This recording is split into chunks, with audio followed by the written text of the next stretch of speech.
मुंबईच्या महापौर रितू तावडे पुन्हा एकदा वादाच्या भोवऱ्यात सापडल्यात. त्यांच्या नव्या कोऱ्या गाडीवर लावण्यात आलेल्या लाल निळ्या फ्लॅश दिव्यामुळे सोशल मीडियावर चर्चा रंगली आहे. या प्रकरणावरून नियमांचं उल्लंघन होत असल्याची टीका त्यांच्यावर केली जाते.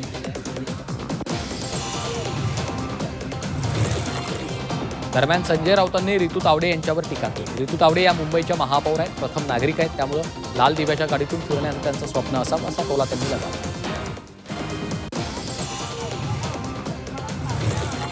मुंबई महापालिकेच्या विरोधी पक्षनेत्या किशोरी पेडणेकरांनी रितू तावडेंवर टीका केली. मुंबईत पुन्हा व्हीआयपी संस्कृतीची एंट्री झाली का असा सवाल त्यांनी उपस्थित केला.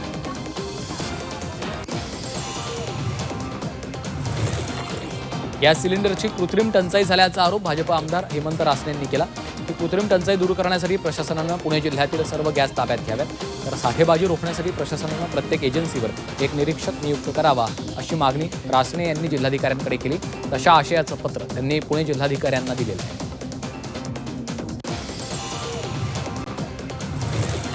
खासदार नरेश म्हस्के यांनी नवी मुंबई महापालिकेत सत्ताधारी भाजप करत असलेल्या मनमानी कारभारावर टीका केली. परिवहन समिती सदस्यांची नियुक्ती अर्थसंकल्प आयुक्तांना सादर करू न देता बंद लिफाफ्यात स्थायी समितीसमोर सादर करण्यावरून म्हस्केंनी नाराजी व्यक्त केली आहे.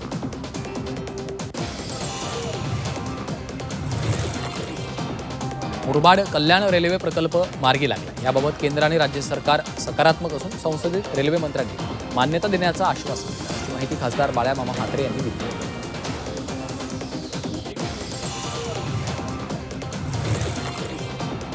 मुंबई विद्यापीठाचा 1000 कोटींचा अर्थसंकल्प विद्यापीठाच्या अधिसभेत मंजूर करण्यात आला.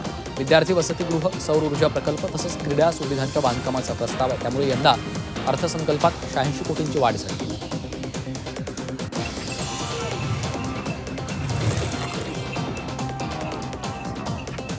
भिवंडी, शहापूर आणि कल्याण ग्रामीणमध्ये 35 डिग्री सेल्सिअस तापमानाची नोंद झाली. त्यामुळे घशाला कोरड पडत असल्यामुळे उसाचा रस आणि शीतपेयाच्या दुकानांकडे नागरिक गर्दी करत आहेत.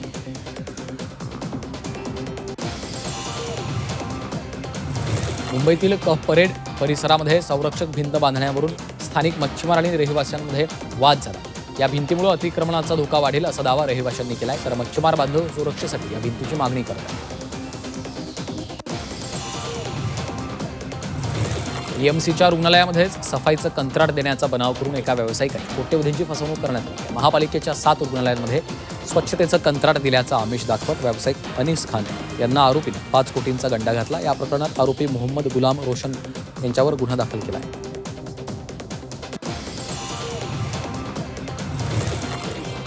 पनवेल शहरातील सुशील गार्डन परिसरामध्ये रिकाम्या प्लॉटमध्ये इमारत बांधकामाचं साहित्य ठेवलं होतं. त्या सामानाला अचानक आग लागली. अग्निशमन दलानं आगीवर नियंत्रण मिळवलं, मात्र लाकडी आणि प्लॅस्टिकच्या साहित्य जळून खाक झालं.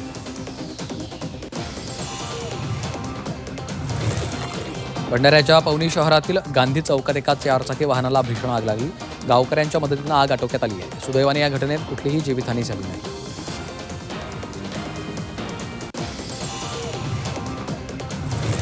अकोला शहरातील डॉक्टर आंबेडकर प्रतिष्ठान खडकीच्या बाजूला एका टीन शेडमध्ये बांधकामाच्या सामानाला अचानक आग लागलेली आहे.